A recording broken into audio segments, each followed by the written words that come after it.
Hello and welcome to Chai Chat with Lavina. On the birth of two nations, India and Pakistan, in August 1947, there were tears and joy in same measure. There was victory and a sense of loss as well. And there were myriad of emotions and perspectives depended on where you looked from the one that delivered or those that received or were at the receiving end. And one such perspective comes from a very, very renowned and fantastic filmmaker, Gurinder Chaddha, and that comes from the Viceroy's House. Fantastic. I've seen the film. Okay. Thank you for your time on Chai Chat. Thank you. Can I call you Gurinder? Of course. Yeah. Thank you. I have to take permission. There were two things that really stood for me historically, and it's not easy to make a historical film. You walk the line of facts. Yes. Now, my first question would be, how closely did you walk the line of facts? How closely did you have to do the research? And how close to reality are the characters? Well, the script of Viceroy's House was written by myself and Paul Burgess, my husband, and then also by another British writer, Moira Buffini. We read an enormous amount of books and met lots of people, lots of historians. We met people who were there at Viceroy's House at that time in 1947. We met people who knew people there who knew the Mountbattens. We met Lady Mountbatten's daughter, Pamela Mountbatten, and spoke to her about the events there and how life was there. I mean, we really did a tremendous amount of research. Our film is officially based on two books. One is Freedom at Midnight, that a lot of people are familiar with, Larry Collins and Dominic Lapierre. And the second book is Shadow of the Great Game by Narinder Singh Sarila. And Narindra's book was very interesting because it suddenly opened up a whole new way of telling the story. Freedom at Midnight tells the very conventional British view of what happened when India was given her freedom in 1947 and divided to create Pakistan. Narendra's book is based on some top secret documents that are there in the British Library that, unless you know what you're looking at, you perhaps would not know what it is. But being a lifelong diplomat himself, and also being ADC to Mountbatten in 1948, Narendra had a very keen eye on what he was being shown here. And he was able to go through the documents and then do a whole lot other research to put forward the idea, which is the basis for the film, that partition, rather than it being the conventional story that I was told, which is that Mountbatten in 1947 had come to India to hand India back, but we started fighting with each other and we started rioting. Because of that, he had no choice but to divide the country. That was the history I had always grown up with in English schools. Tell me more about this paper, because it's so intriguing, because it somehow puts the whole political gimmick of the present times into perspective for me. It suddenly did it for me, of UK, Pakistan versus India dynamics now. And it suddenly just set it all in, the puzzle was set. Yes. So tell me more about this paper, the line that was drawn already, and where it came from a little bit more. Well, Narendra's book is available to buy, and I think that, you know, is a massive tome with a lot of research, which is well worth going through if you want to find out more information. Obviously, in a film, you know, I had to turn it into a few scenes, you know, as a reveal.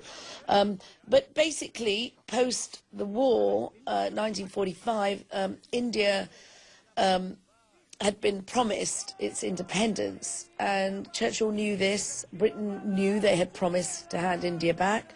And America was very keen that India should be handed back because they were worried about India becoming part of the Soviet empire, you know. But the British were very reluctant to hand all of India back because it had been the jewel in the crown, and it had meant that they had a strong military and economic base in Asia, and without that base Asia would be open, really, they feared, for Russia to take over. And so they had to come up with a plan to safeguard their own military and strategic and economic interests in the region. And I believe, looking at the evidence that I have, that they would have found it very hard to negotiate with Gandhiji and Nehru because actually Churchill had a particular dislike for Gandhi. And I believe that was because Gandhi had actually won. You know, he had started a freedom movement that had actually seen the end of the British Raj, you know, and then subsequently the empire. So Churchill really loathed Gandhi, and that's very public knowledge, you know. He called him him a half-naked fakir. He called Indians, you know, a beastly nation with a beastly yes, religion, you know. So for him, though, a lot of Muslim soldiers had been very loyal to the British during the war. There were a lot of Punjabis, Sikhs and Muslims who had supported Allied troops. And Churchill had always liked Muslims, actually.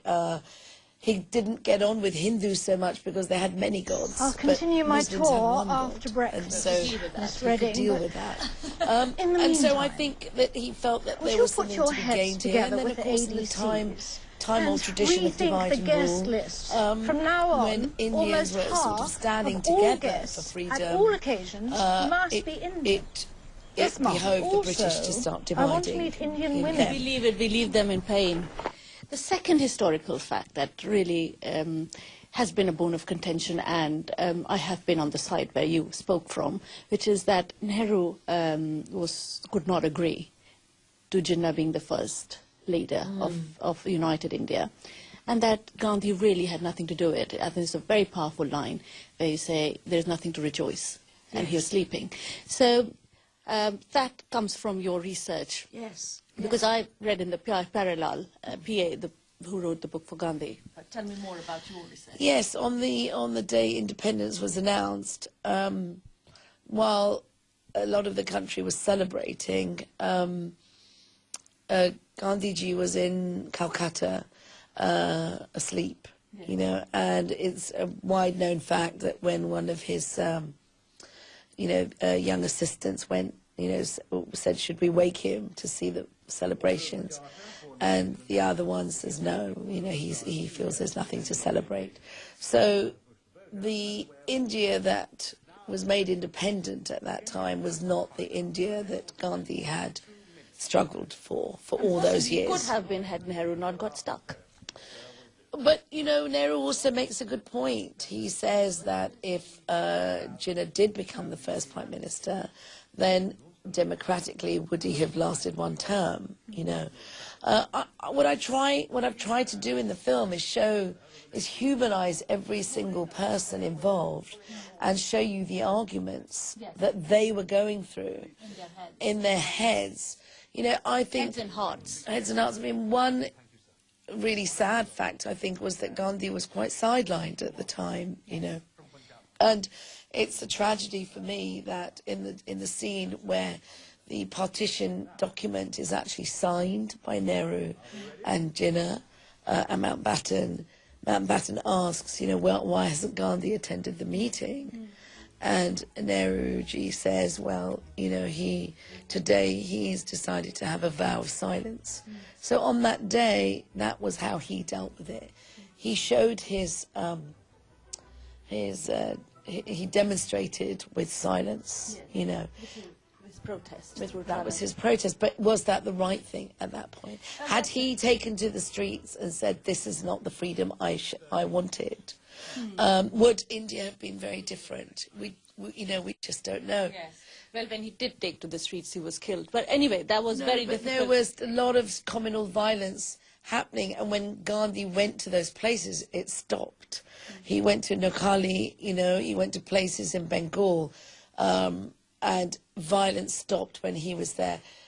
Other areas with communal violence, he went on hunger strike in Birla House, and it stopped. So Gandhi was like a one-man force. He was like a massive army force, just the man. And in a way, I think maybe the tragedy would have been averted had he not been sidelined. Just one thing that I did want to ask, how real were the characters? I mean, was Alia real, from the real lives? So Jeet and Alia are fictitious, but we did talk to a lot of people who were there at the time. We talked to a translator. We talked to a woman who was introduced to us by Lady Pamela Mountbatten, who had been her translator at the time, and she's still alive, and she's in the States, and we met her in London, and we did a lot of research with her, and actually Huma Qureshi met her, spoke to her as well. And so, whilst it's not based on her, it's a fictitious character, we got lots of details from people who were there at the time. Brilliant. Now, I'm going to wind up my first segment, but in the second segment, I want to talk to you about the real reason why you made the film. And for me, the end was the cherry on the top. That was moved me the most. So stay tuned on Chai Chat. We're going to be back with Gurinder Chaddha talking about the Viceroy House. Oh, lal meri pat rakhiyo bala jhule lalana. Oh, lal meri pat rakhiyo bala jhule lalana. Sindri da sevan da sakhi shabaz kalandar. Welcome back to Chai Chat with Lavina. I'm still in conversation with Gurinder Chaddha, who made a Viceroy House, which will be releasing on the 5th of March. Am I right? Yeah, 3rd of March. 3rd of March. We're gonna tell you everything about it releasing and the fact that you should go and watch it. You made the film for a very emotional reason. That's what I felt in the end. And it's up to you whether you want to give it away or not. I don't want to give too much away because it's a great ending. So you have to stay on till the end of when the credits start coming as well. So that's a tip from me. Yes. It's a very personal film because my family were caught up in partition. My grandmother was there in a lovely big house that my grandfather had built in Jhelum at the time. She was there with some of my uncles and aunts who were young children. And as the trouble started around her, people were saying, "You have to leave, you have to leave." And she said, "I'm not going anywhere. Sardarji, he brought me to the house. He'll come and get me." And she had little children, and she just felt that she just didn't know what to do. She was helpless rather, like so many people at the time. And quite a lot of tragedy happened, to my family at that time. For a girl like you, grown up here with a family who suffered through the partition, like many others who have and who have been, you see history through a different perspective. Then you see history from an emotional perspective. Then you go and make a film. How have things and perspectives changed for you? Well, I think this film is unique in that it is definitely made by somebody who is both British and Indian and Punjabi. I mean, it is those three things absolutely come together. This film couldn't have been made by an Indian in India or a Pakistani in Pakistan or a white English person, from here, there would have been three very different films.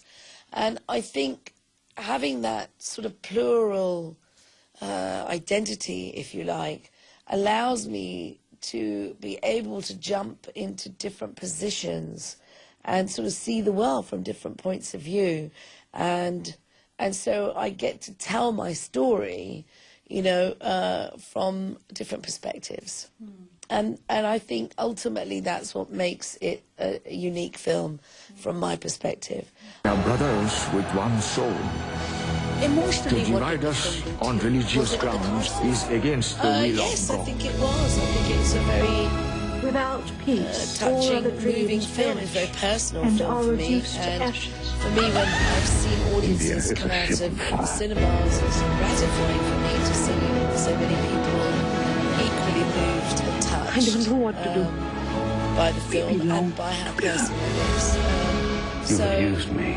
I think it's a people's film, We I came to think give India back her I freedom. think that's what I do. Not to tear I take Indian characters, if you like, and I totally humanize them and make them universal. And you see from here, I mean, for a girl like me who comes from India and is living here, you make from a girl who grown up here Yes. and looks at your world and my world from your Yes. perspective. And I think I did want to ask this question definitely. From Barchi on the Beach to Bend It Like Beckham to Juno to Bride and Prejudice to Viceroy House, my God, there has not been a single palette that you're sticking to. It's a myriad of colours. Yes, hard work, isn't it? I'm exhausted. When Do say you it like that. do you pick? Now I'm in this mood. I almost feel like I'm in mood of making, a marriage. I'm in mood of marriage this season. What does it? Well, I what do is the director and you work like? I try to do things differently. I mean, I didn't want to repeat myself after Bend It Like Beckham, so I made a musical, I made a Hollywood film, Angus Thongs and Perfect Songings, and wanted to do something there. So I kind of try and do different things, but the perspectives are always the same. I like to explore different genres, but I think that ultimately it's always about storytelling. It's just telling your story from using the tools that you have, and sometimes doing it in a different genre is refreshing. Yeah, and doing with your husband and the Yes. kids as well. Yeah, not the kids yet. Now, what are they playing? They're in the film. Are they? Yeah, the kids are in the film. Really, which one? Tell me, remind me. They're in the school where Pamela visits the school. Okay. They're both in the school. Gurinder's kids. 3, isn't it? Two twins. And they're also in the celebrations waving the India flag. You bring in your mum, you brought in the entire family, the end of Bend It Like Beckham, Yes, and you did have yes. that personal thing. I like that. I like that. Even I have a cameo, which you might have missed my cameo. Actually, I did miss it. Yes. Really? You did a cameo? Yes, I'm dressed as a kind of Maharani type figure at some point. I missed that. We'll have to watch the film again. You will have to, on the 3rd of March. I wonder if people will spot me, actually. It's quite a sneaky little cameo. That's a contest for you then. Go and spot Gurinder Chaddha in her own film. Viceroy House releasing on the 3rd, isn't Yes, it? yes. May I ask, where are you going with your genres next? Have you thought you're very exhausted already? Well, this film is so important to me and so personal for me that I am going to be travelling with the film for quite a while. I will be going to other countries where it's releasing. I'm going to go to Australia, obviously India. I've just come back from Germany. I plan to go around the world and support the film wherever I'm needed. Baby along. It's such an important film for me, and I really want to do my best with it, yeah. Can I just ask, what was the most challenging thing for you while making the film? I think the most challenging thing for me was during the editing, finding the balance that worked for me, knowing that an English audience have a particular taste. An Indian audience has another particular taste. You know, Indians are more emotional. British are not so emotional, you know. These are all challenges around taste. And so finding the balance of how to tell that story so that it worked for everybody, all the audiences, I think that was the challenge. Yeah. Okay, please do pitch for the film with our audiences. Well, I think we've talked about it a lot. You've seen the film. I think for me, the thing that's very important is that 25 years ago, I was the first Asian woman in this country to make a feature film, and that was Barchi on the Beach. 25 years later, I'm still the only Asian woman directing feature films and making a living from it in this country. It's very hard to make films as an Indian in this country. I believe her. There's nobody else, you know, hardly anybody else here doing it. And so for me to make a film with Indians in, I really have to push very hard to get those films made. So I really hope that our community comes out and supports me in this film, because it's a big film, it's an epic film, it cost money, you know, a lot of money. And I really hope that that opening weekend of March 3rd, 4th, 5th, that our community comes out, books tickets, brings their grandparents, brings their children to not only support me, but to learn about their own history, you know, in a very accessible way, but also then ensure that other people like me will be able to go on and make more films, because unless I get supported, people will think that Indians don't really care about seeing themselves on screen in Britain.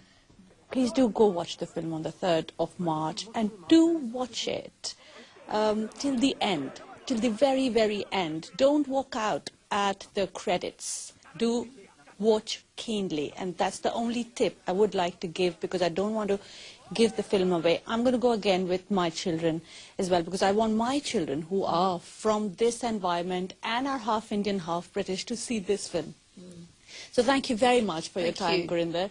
And thank you for making the film Viceroy House 3rd of March on your screens. Please go watch, and do keep watching Chai Chat, and do keep writing to me on my Twitter handle at Lavina Tandon, or on chaichat@ashtak.com. Thank you. See you next week. God bless.